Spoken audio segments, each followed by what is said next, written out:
আন্তর্জাতিক আইনকে বুড়ো আঙুল দেখিয়ে সেপ্টেম্বরের শুরুতে কাতারের হামলা চালায় ইসরায়েল। কারণ হিসেবে তেল আবিব জানিয়েছে, হামাস নেতাদের অবস্থান লক্ষ্য করেই তাদের এই হামলা।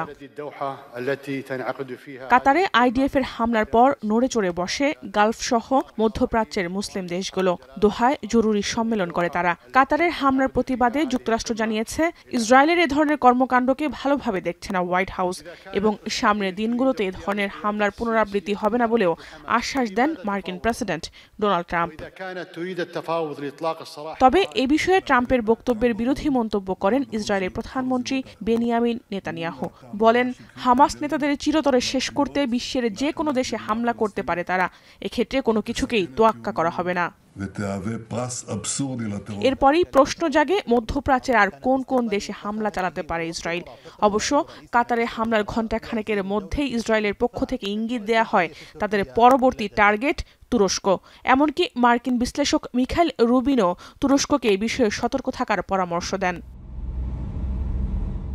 সেক্ষেত্রে শুধুমাত্র ন্যাটো মিত্রদের উপর নিরাপত্তা ইস্যুতে নির্ভর না করার পরামর্শ তার। ইসরায়েলের অনেক রাজনীতিবিদও তাদের সামাজিক যোগাযোগ মাধ্যমে পোস্টে বলেন, আজ কাতার, আগামীতে তুরস্ক। মধ্যপ্রাচ্যে মূলত ইসরায়েল একাই তাদের রাজত্ব কায়েম করতে চায়। তবে তাদের এই উদ্দেশ্য হাসিলের পথে অন্যতম হুমকি মনে করা হয় মুসলিম দেশ তুরস্ককে। এছাড়াও তুরস্কের প্রেসিডেন্ট রিসেপ তাইপ এরদোয়ানের ক্যারিজমেটিক নেতৃত্বকেও ভয় পায় এরা। এরই মধ্যে গাজায় আগ্রাসনের প্রতিবাদে তেল আবিবের সঙ্গে বাণিজ্যিক ও অর্থনৈতিক সম্পর্ক ছিন্ন করেছে আঙ্কারা।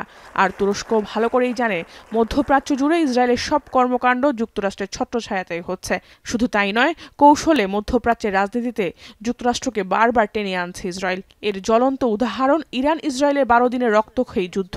সে সময় ইরানের উপর ইসরায়েলের হামলার পাশাপাশি যুক্তরাষ্ট্রকে উদ্বুদ্ধ করা হয় ইরানের পারমাণবিক কেন্দ্রে হামলা করতে। যুক্তরাষ্ট্রকে সঙ্গে নিয়ে মধ্যপ্রাচ্যে ইসরায়েল আধিপত্য বিস্তারের চেষ্টা করলেও তেল আবিবের পথ এখনও বহুদূর।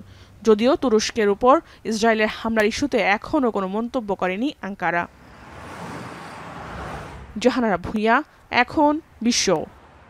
শিয়া বাটার ও ভিটামিন ই সমৃদ্ধ লিলি বিউটি সোপ, তারুণ্যময় উজ্জ্বল ত্বকের জন্য। রিমার্ক